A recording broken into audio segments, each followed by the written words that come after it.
आज हम बात करेंगे क्लासिफिकेशंस ऑफ कंप्यूटर ग्राफिक्स की।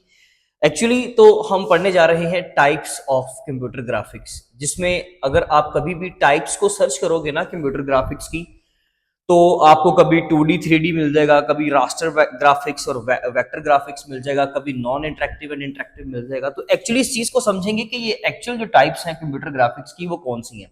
हमने इंट्रोडक्शन ऑफ कंप्यूटर ग्राफिक्स पढ़ लिया था, आज हम उसका सेकंड लेक्चर कवर करेंगे जिसमें हम क्लासिफिकेशन या एक्चुअली हम उसकी टाइप्स को डिस्कस करने वाले, लेकिन उसको ना कुछ डिफरेंट क्लासेस के अंदर क्लासिफाई किया गया है कंप्यूटर ग्राफिक्स को based on some factors, based on some terms.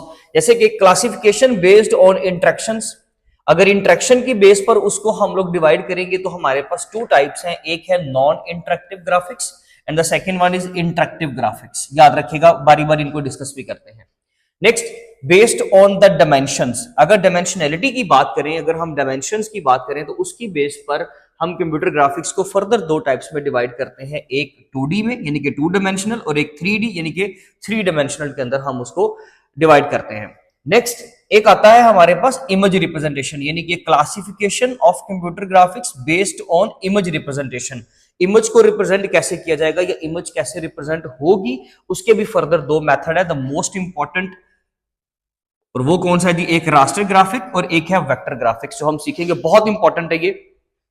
And the last one, एक मैंने एक्स्ट्रा लिखा है इसमें, एप्लीकेशंस की बेस पर भी हम कंप्यूटर ग्राफिक्स को क्लासिफाई कर सकते हैं। उसकी कुछ टाइप्स हैं, साइंटिफिक, बिजनेस एंड एंटरटेनमेंट। ये कुछ खास इंपॉर्टेंट नहीं है, बट आपको इसका नॉलेज लाजमी होना चाहिए कि हम साइंटिफिक पर्पस, जहां पे भी हम साइंटिफिक मींस के लिए इसको इस्तेमाल करते हैं ग्राफिक्स को, या फिर बिजनेस के लिए जहां पर भी इसको इस्तेमाल किया, और एंटरटेनमेंट के लिए, तो उन्होंने फील्ड वाइज अलग अलग कर दिया। कंप्यूटर ग्राफिक्स की बहुत सारी टाइप्स हैं, जैसे कि साइंटिफिक ग्राफिक्स अलग से हैं, बिजनेस ग्राफिक्स अलग से हैं, और एंटरटेनमेंट के ग्राफिक्स जो हैं वो अलग से हैं, जैसे कि जिसमें वीडियो गेम्स वगैरह आपकी आ जाती हैं आपके एंटरटेनमेंट के लिए। सबसे पहले हम बात करते हैं नॉन इंटरेक्टिव। नॉन इंटरेक्टिव के लफ्जी मतलब से ही हमें समझ आ रहा है कि जिसमें इंटरेक्शन नहीं होगा। इंटरेक्ट का मतलब होता है जब दो लोग आपस में कम्युनिकेट कर सके, दो बॉडीज या दो ऑब्जेक्ट आपस में कम्युनिकेट कर सके, एक दूसरे को चेंज कर सके, कुछ एक्सचेंज कर सके आपस में।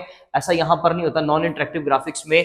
आप याद रखिएगा एक ऐसा ग्राफिक की टाइप है जिसमें यूजर के पास कोई कंट्रोल नहीं होता। जो उसके सामने ग्राफिक्स शो हो रहे हैं ना, जो उसके सामने विजुअल्स कंटेंट शो हो रहा है, उसके ऊपर किसी भी यूजर का कोई कंट्रोल नहीं है। यानी कि जब आप ग्राफिक्स में, इस टाइप में जब आप ग्राफिक्स को जनरेट करोगे, किसी इमेज को, किसी भी चीज को जब आप जनरेट करोगे, तो उसके ऊपर यूजर के पास कोई कमांड, कोई कंट्रोल नहीं है कि वो उसको चेंज कर सके, वो उसको बदल सके। इसलिए हम इसको कहते हैं कि ये एक तरह का पैसिव या एक स्टैटिक टाइप है किसका, ग्राफिक्स का। ये एक स्टैटिक ग्राफिक्स है। आप समझ लीजिए इसमें स्टैटिक इमेजेस होती हैं। जैसे अगर आपके पास एक पिक्चर है, लेट्स से ये, इसकी आप स्क्रीनशॉट शेयर करता हूं, क्या आप इसके स्क्रीनशॉट को दाएं बाएं, लेफ्ट या डेप्थ वाइज देख सकते हो? नहीं, आप दाएं बाएं से ऊपर नीचे से तो देख लोगे, लेकिन आप उसको डेप्थ वाइज नहीं देख सकते, यानी कि उसकी थर्ड डिमेंशन जो है वो आप डिस्कस नहीं कर सकते। इसलिए हम इसको बोलते हैं कि ये नॉन इंटरेक्टिव। और वैसे भी इवन क्या आपको मैं अगर इसका स्क्रीनशॉट भेजूं तो क्या आप उसके अंदर कुछ चेंज कर लोगे? नो, आप तो चेंज नहीं कर सकते। हाँ, आप उसका टेक्स्ट कॉपी कर सकते हो, आप उसका टेक्स्ट जो है वो स्कैन करके निकाल सकते हो, कलर्स वगैरह डिटेक्ट कर सकते हो, बट आप इस पिक्चर के अंदर रियल टाइम में कोई चेंजिंग कर सकते हो? अभी इस वक्त भी आप नहीं कर सकते। आप अभी भी जो मेरे साथ कम्युनिकेट कर रहे हो, यानी कि मैं आपको लेट्स से ये डिलीवर कर रहा हूं लेक्चर, तो आपके पास कोई राइट नहीं है, आपके पास कोई ऐसा तरीका नहीं, टूल नहीं कि आप इसको चेंज कर सके। That is called as non interactive graphics. जिसमें हम एग्जांपल ले लेते हैं, जैसे कि डिजिटल पोस्टर्स वगैरह है, इसके अलावा पिक्चर्स वगैरह होती हैं, या फिर मूवीज हैं। लेकिन अगर हम इंटरेक्टिव ग्राफिक्स की बात करें, लेट्स से कि अगर मैं कीबोर्ड या माउस वगैरह इस्तेमाल कर रहा हूं, सपोज करें, ठीक है जी, किसी भी चीज के अंदर कोई इनपुट करने वाला हूं या कर रहा हूं, तो मैं साथ में जो है उस चीज के साथ इंटरेक्टेड हूं। भाई मेरे पास माउस है, मेरे पास कीबोर्ड है, मैं उसके ऊपर ये सारा कुछ टाइप कर रहा हूं, तो ड्यूरिंग द टाइपिंग मैं जब इसके साथ इंटरेक्ट हूं, तो वो कौन सी टाइप है, इंटरेक्टिव ग्राफिक्स के। जब मैं कुछ चेंज भी कर सकता हूं, मुझे कुछ स्पेल एरर आ गया, मैं उसको रेज कर सकता हूं, मुझे कुछ कलर चेंज करना है मैं कर सकता हूं, मुझे फोन्ट्स को एनलार्ज करना है मैं कर सकता हूं, मुझे उसका साइज डिक्रीज करना है मैं कर सकता हूं, मुझे बैकग्राउंड कलर चेंज करना है मैं कर सकता हूं। जैसे कि उसकी सबसे बड़ी एग्जांपल ये है वीडियो गेम्स। तो इसका मतलब ये हुआ कि जी इंटरेक्टिव ग्राफिक्स में यूजर कैन कंट्रोल और मैनिपुलेट द थिंग्स, जो भी सामने उसके ग्राफिक्स या कंटेंट आ रहा है उसको चेंज कर सकते हैं। लेट्स से आपके पास अभी कंट्रोल होता है कि आप अपनी मर्जी से इसमें कुछ एडिटिंग कर सकते हो, जो चाहो मुझसे बुलवा सकते हो, तो ये इसकी एग्जांपल होगी, इंटरैक्टिव ग्राफिक्स की एग्जांपल होगी। मैं उसकी एग्जांपल दे देता हूं, जैसे वीडियो गेम्स हैं, या आपके पास इसकी एग्जांपल जैसे कि सिमुलेशंस होती हैं। तो ये सारी चीजें क्या होती हैं, इसमें आप एक किसी भी चीज के साथ जब इंटरेक्ट करते हो तो वो इंटरेक्टिव ग्राफिक्स होता है, और आपके पास कंट्रोल होता है या मैनिपुलेट करने की आपके पास कमांड होती है कि आप उसको चेंज कर सकते हो। नंबर 2 पे अगर हम डायमेंशंस की बात करें, तो डायमेंशंस के लिहाज से इसको दो हिस्सों में डिवाइड किया गया, यानी कि there are two different types of computer graphics, 2 dimensional and 3 dimensional. अगर हम 2 डायमेंशंस की बात करें तो वी हैव ओनली 2 डायमेंशन, जैसे कि एक्स है हमारे पास, एक्स एक्सिस, ऐसे ही है ना, आप एक्स एक्सिस इस तरह से बनाते हो, यानी कि लेफ्ट टू राइट, यानी कि विड्थ की बात हो रही है। और अगर मैं वाई एक्सिस की बात करूं तो ये हमारे पास आ गई हाइट। वाई एक्सिस किसके आ गया, हाइट को रिप्रेजेंट करने के लिए। इसके अंदर हमारे पास इसके अलावा कोई एक्सेस नहीं होता।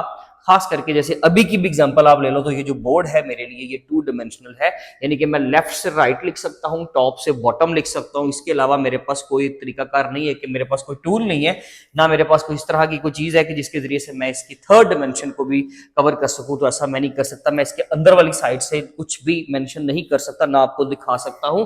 ये बेसिकली 2 डायमेंशनल है। जैसे कि सिंपल सी उसकी एग्जांपल है, हम जहां पे डिजिटल ड्राइंग्स करते हैं, जैसे कि कोई भी, लेट्स से ये आपके सामने एक डिजिटल सॉफ्टवेयर है मेरे सामने, और मैं इसके ऊपर कुछ पेंट कर रहा हूं, कुछ लिख रहा हूं, कुछ ड्रॉ कर रहा हूं, या मैं किसी वेबसाइट का यूजर इंटरफेस बना रहा हूं, यूजर इंटरफेस डिजाइन कर रहा हूं किसी भी चीज का, तो मेरे पास कोई ऐसा तरीका नहीं कि मैं उसकी 3rd डायमेंशन को डिस्कस कर सकूं, यानी कि मैं उसमें डेप्थ वाइज चीजों को कवर कर सकूं, ऐसा कुछ नहीं है। इस तरह की डायमेंशन को हम लोग 2D बोलते हैं। अगर हम 3D की बात करें तो X axis, Y axis and the Z axis, यानी कि विड्थ भी आ गई, हाइट भी आ गई, प्लस आपके पास डेप्थ भी आ गई। जैसे कि अगर मैं यहां पे, क्योंकि 2 डायमेंशन के ऊपर आप 3rd एक्सेस बना तो नहीं सकते हो, बट एक्चुअली हम उन्होंने मुख्तलिफ जो है वो साइंटिस्ट या जो मैथमेटिशियंस होते हैं, उन्होंने हमें एक तरीका बताया हुआ है कि आप इस तरह से एक 3rd एक्सेस जो है, एक वर्चुअल एक्सेस जो है वो यहाँ पे ड्रॉ कर सकते हो, जिसको हम जेड एक्सेस बोलते हैं। लेकिन एक्चुअली 2D चीज के ऊपर 3D कैसे बनाएंगे, ऐसा तो पॉसिबल नहीं है। तो जब भी डेप्थ की बात आई, वहां से स्टार्ट होता है आपका कॉन्सेप्ट किस चीज का, एनिमेशन का। याद रखिएगा, एनिमेशन 2D में नहीं है। क्यों? क्योंकि भाई 2 डायमेंशन में आप चीज को घुमाकर नहीं देख सकते। अगर ये इस वक्त इसका स्क्रीनशॉट आपके पास मौजूद है, पिक्चर मौजूद है, भाई आप उसको इस तरह से रोटेट कर सकते हो मैक्सिमम, और तो कुछ नहीं कर सकते। इसको पीछे से, पिछले वाली साइड से नहीं देख सकते।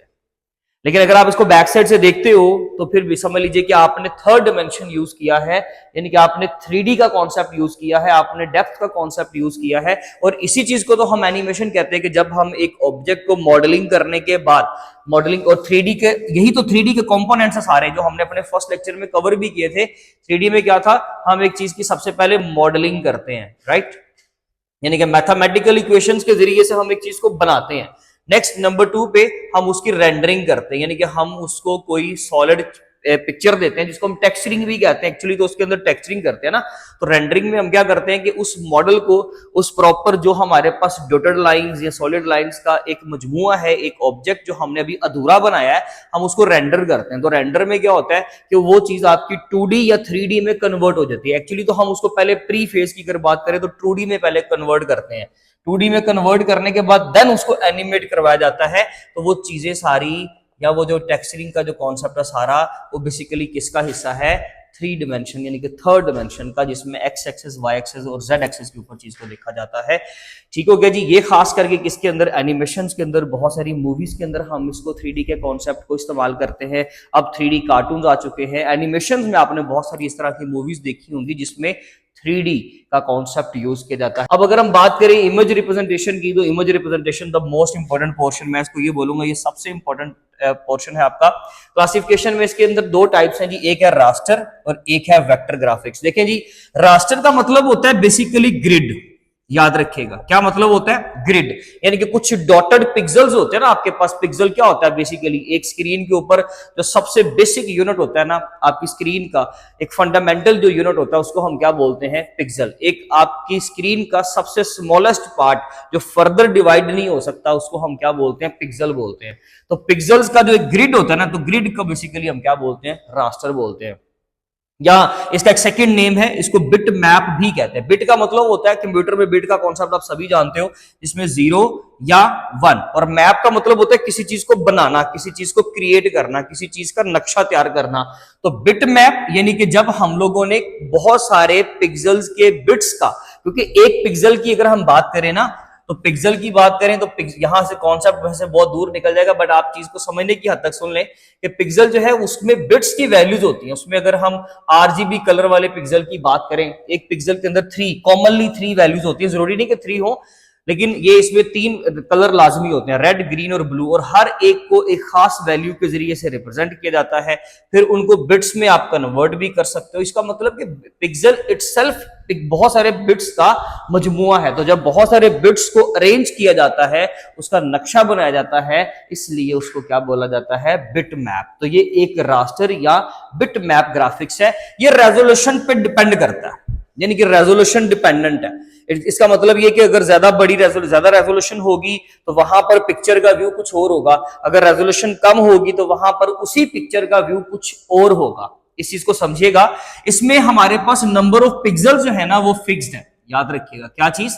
Number of pixels are fixed. इसमें नंबर ऑफ पिक्सल जो है हमारे पास फिक्स है। आप इसी सिंपल एग्जांपल लें, देखिए जी, जो आपके पास जेपीजी, पीएनजी, बीएमपी या जीआईएफ, ये सारी जो आपके पास फाइल फॉर्मेट्स हैं, जिनको हम लोग खास करके याद रखिएगा अडोब फोटोशॉप के जरिए से क्रिएट कर सकते हैं, या अडोब फोटोशॉप का सॉफ्टवेयर आप यूज करके तो इन तमाम पिक्चर्स को ओपन कर सकते हो। इनके अंदर एडिटिंग करना चाहो तो वो कर सकते हो, किसी भी तरह की चेंजिंग करनी है तो आप अडोब फोटोशॉप का सॉफ्टवेयर इन पिक्चर्स के लिए इस्तेमाल कर सकते हो। हमारा आम जो कैमरा होता है वो यही पिक्चर्स, यही फाइल फॉर्मेट्स आपको देता है। Joint photographic expert group, PNG portable network graphics, bit map, और ये होता है आपका ग्राफिक्स इंटरचेंज फॉर्मेट। तो ये डिफरेंट टाइप्स की हमारे पास फाइल फॉर्मेट है। पिक्चर की एक्सटेंशन होती है ना, ये वही लिखी हुई है, पिक्चर की एक्सटेंशन लिखी हुई है। हर एक पिक्चर के अंदर उसकी जो फाइल फॉर्मेट है ना, वो बेसिकली समझ लीजिए कि उसके आगे फर्दर कैटेगरी के बारे में बात बताता है। जैसे कि जिफ अगर हम बात करें तो ये एक मूविंग पिक्चर होती है ना, तो इसी तरह से हर एक की अपनी अपनी स्पेक्स होती है। तो ये बेसिकली जो रास्टर ग्राफिक्स होता है ना, ये रेजोल्यूशन पे डिपेंड कर रहा होता है। मैं मिसाल देता हूं, ये इसमें याद रखिएगा कि इसमें जो सारी आपकी पिक्चर्स बननी है ना, कोई भी रास्टर ग्राफिक्स में जो पिक्चर बननी है आपकी, वो इस तरह से बहुत सारे डॉट्स यानी कि आपके पिक्सल्स के मिलने की वजह से बननी है। बहुत सारे पिक्सल्स मिलेंगे, उनका मजमुआ, उनकी जब कलेक्शन बनेगी तो वो पिक्चर आपकी एक रास्टर इमेज कहलाएगी। याद रखिएगा, जूम इन करेंगे तो एक टाइम आएगा कि आपको पिक्सल्स नजर आना शुरू हो जाएंगे। अगर आपको पिक्सल्स नजर आना शुरू हो गए तो वो इमेज आपकी रास्टर इमेज है, और ये क्वालिटी में हमेशा खराब हो जाती है जब हम इसको बहुत ज्यादा एनलार्ज करते जाते हैं। याद रखिएगा, जब आप उसको एनलार्ज करोगे, साइज को बढ़ाओगे, पिक्चर को स्केल अप करोगे ना, तो उसकी जो है वो क्वालिटी खराब हो जाएगी, इसकी क्वालिटी डिस्टर्ब हो जाएगी। ऐसी पिक्चर को हम लोग रास्टर इमेज कहते हैं। और खास करके इसको एडिट करने के लिए, इसको मैनिपुलेट करने के लिए हम कौन सा सॉफ्टवेयर यूज करते हैं? Adobe Photoshop. ये कहां पे इस्तेमाल होती है? ये हमारी जो आम सिंपल हमारे जो वेब डिजाइन होते हैं, यानी कि वेब पेजेस वगैरह होते हैं, उसके ऊपर जो पिक्चर्स लगी होती हैं वो सारी आपकी रास्टर इमेज होती हैं। कैमरा के जरिए से जो हम शूट करते हैं, जो सीनरी हम शूट करते हैं, वो सारी आपकी रास्टर ग्राफिक्स होता है। अगर हम बात करें वेक्टर ग्राफिक्स की, जिसका खास करके इस्तेमाल याद रखिएगा, जो आपके कंप्यूटर के ऊपर आइकन्स बने होते हैं, जो हम आम वेबसाइट्स के अंदर भी देखते हैं आइकन्स। इसके अलावा अगर हम लोगो की बात करें, जो लोगोस वगैरह आपको नजर आते हैं, इन चीजों को पर्टिकुलरली इन चीजों को इस्तेमाल करने के लिए वेक्टर ग्राफिक्स को यूज किया जाता है। इसमें कोई पिक्सल का कॉन्सेप्ट नहीं है, नो पिक्सेलेशन। इसमें पिक्सल्स का कोई कॉन्सेप्ट नहीं है। Images defined by equations, points, lines and curves. Graphics का ना एक वर्ड है पाथ। इसके अंदर हम लोग बेसिकली पाथ के जरिए से चीजों को बनाते हैं। पाथ यानी कि जिसमें हम बात करते हैं कि पूरा पॉइंट्स, देखे ना, मैंने आपको पहले भी फर्स्ट लेक्चर में भी हम ये बात कर चुके हैं। ये मेरे पास 2 पॉइंट है, मैं इन 2 पॉइंट्स को अगर मिलाता हूं तो एक लाइन बन गई। बहुत सारी लाइंस को ज्वाइन करूंगा तो मेरे पास क्या होगा जी? एक ऑब्जेक्ट बन जाएगा। इस तरीके से बेसिकली याद रखिएगा कि जब हम बात करते हैं रेजोल्यूशन की, तो रेजोल्यूशन इंडिपेंडेंट अगर कोई चीज है तो उसका मतलब है कि उसमें पिक्सल्स वगैरह इस्तेमाल नहीं हो रहे, तो नो पिक्सेलेशन। ये टर्म आपने याद रखनी है कि इसमें विदाउट एनी पिक्सेलेशन हम चीज को क्रिएट करते हैं। अगर लेट्स से ये मेरे पास एक ऑब्जेक्ट है, इसके अंदर ना मैंने ब्लैक कलर कर दिया, लेट्स से मैंने इसके अंदर ब्लैक कलर किया व्हाइट बैकग्राउंड के ऊपर। अगर ये वेक्टर ग्राफिक्स होगा ना, तो लेट्स से मैं इस बाहर वाली ट्राइंगल को, इसका साइज चेंज करके, इसका साइज इनहैंस करके ये साइज कर देता हूं, तो सिंपल आपने क्या किया है, आपने एक पिक्चर को एनलार्ज कर दिया भाई, आपने ट्राइंगल को बड़ा कर दिया ना, तो आपका वो कलर जो है वो प्रॉपरली, जैसे पहले सेपरेट था, सपोज करें पहले इसके कलर इस तरह से था, ठीक है जी, इस तरह पूरी ट्राइंगल के अंदर साइज के इनहेंस करने से, इनलार्ज करने से वो अब सारी इमेज में दोबारा से आ जाएगा। लेकिन आप उसको जूम करके देखो कि क्वालिटी में बिल्कुल भी फर्क नजर नहीं आएगा आपको। That is called as vector graphics, जिसके अंदर हम मैथमेटिकल इक्वेशंस के जरिए से, फॉर्मूलाज के जरिए से हम कमांड देकर, इंस्ट्रक्शंस देकर चीज को बनाते हैं, उसको कलर देते हैं, उसको बाउंड्री देते हैं, उसको सॉलिड लाइंस देते हैं, कर्व्स देते हैं, एंड देन चीज क्रिएट होती है और उसके अंदर हर चीज सॉलिड होती है। जब आप उसको एनलार्ज करोगे कोई फर्क नजर नहीं आएगा। Scalable without loss of quality, ये इसकी कैरेक्टरिस्टिक्स लिखी हुई है, याद रखिएगा। मैंने ये जो लिखा था, दीज आर, आप वहां पे हेडिंग नोट कर लें, दीज आर द कैरेक्टरिस्टिक्स, ये कैरेक्टरिस्टिक्स हैं। ये भी क्या है, ये कैरेक्टरिस्टिक्स हैं। तो ये हमारे पास जो है वेक्टर ग्राफिक्स और रास्टर ग्राफिक्स की कैरेक्टरिस्टिक्स हमने डिस्कस किया, मैंने एग्जैक्ट उसकी डेफिनेशन नहीं बताई, ठीक है जी। इसके अंदर अगर हम बात करें तो इसमें खास करके हमारे पास जो फाइल फॉर्मेट होते हैं, जैसे कि एसवीजी है, एआई है, ईपीएस है, ये होता है बेसिकली एनकैप्सुलेटेड पोस्टस्क्रिप्ट, ये होता है अडोब इलस्ट्रेटर, और ये भी अडोब इलस्ट्रेटर के ऊपर ही बनता है, जिसको हम बोलते हैं स्केलेबल वेक्टर ग्राफिक्स। इसके डिफरेंट फॉर्मेट्स हैं, ठीक है। इनके लिए खास करके हम लोग जो सॉफ्टवेयर यूज करते हैं उसको हम बोलते हैं अडोब इलस्ट्रेटर। अडोब इलस्ट्रेटर के ऊपर आप इन तमाम पिक्चर्स को इस्तेमाल कर सकते हो, इनको ओपन कर सकते हो, अगर आपने इनके अंदर कुछ चेंजिंग्स करनी है तो वो भी कर सकते हो। एक चीज याद रखिएगा कि अडोब इलस्ट्रेटर के अंदर आप ये वाली पिक्चर्स भी इस्तेमाल कर सकते हो, कोई इशू नहीं है। बट एक्चुअली याद रखिएगा कि अगर अडोब इलस्ट्रेटर उसका साइज एनहांस करेगा ना ग्राफिक्स में, अगर आप ये वाला सॉफ्टवेयर यूज कर रहे हो और आपके पास फाइल फॉर्मेट है जेपीजी, आपने कैमरा की एक पिक्चर ली अडोब इलस्ट्रेटर के ऊपर फेंक के आप उसको साइज बढ़ा रहे हो, तो उसको क्या कर देगा, पिक्सेलेट है ना, वहां पे पिक्सेलेशन है, वहां पे पिक्सल्स हैं, तो वहां पे साइज के बढ़ने की वजह से क्वालिटी खराब हो जाएगी। लेकिन अगर हम बात करें इसकी जेपीजी यानी कि इस वाले अडोब फोटोशॉप की, तो अडोब फोटोशॉप अगर लेट्स से इनमें से कोई फाइल फॉर्मेट इस्तेमाल करता है तो वो क्या करेगा, वो उसको बेसिकली फ्लैटन पैटर्न में कर देगा चेंज, यानी कि फ्लैट कर देगा पिक्चर को। आप ये समझ लीजिए कि वो उसको पिक्सेलेट कर देगा, उसके अंदर एक कॉन्सेप्ट नया ऐड कर देगा, कौन सा, रास्टर ग्राफिक्स का, ग्रिड का, पिक्सेल्स का। तो ये इस तरह से बेसिकली सॉफ्टवेयर यूज करते हैं। कल को आप लोगों ने जो है वो कंप्यूटर ग्राफिक्स के अंदर ये तमाम सॉफ्टवेयर यूज करने हैं, ये बड़ी बेसिक सी टर्म है जो हम लोगों ने इस्तेमाल करनी है। याद रखिएगा ये जो सारा आपका कोर्स है, खास करके जो हमारे पास कुछ यूनिवर्सिटीज जो इस सिलेबस को पढ़ाती है कंप्यूटर ग्राफिक्स को, ये उन बच्चों के लिए, कॉलेज और यूनिवर्सिटी कैंडिडेट्स के लिए ये खास करके कोर्स स्टार्ट किया गया है। इसका स्क्रीनशॉट ले लें। अगर आपका कोई क्वेश्चन, कोई क्यूरी हो तो वो लाजमी तौर पर पूछेगा, अदरवाइज इंशाल्लाह इसके थर्ड लेक्चर में मिलेंगे। तब तक अपना बहुत ज्यादा ख्याल रखें। Thank you so much. Allah Hafiz.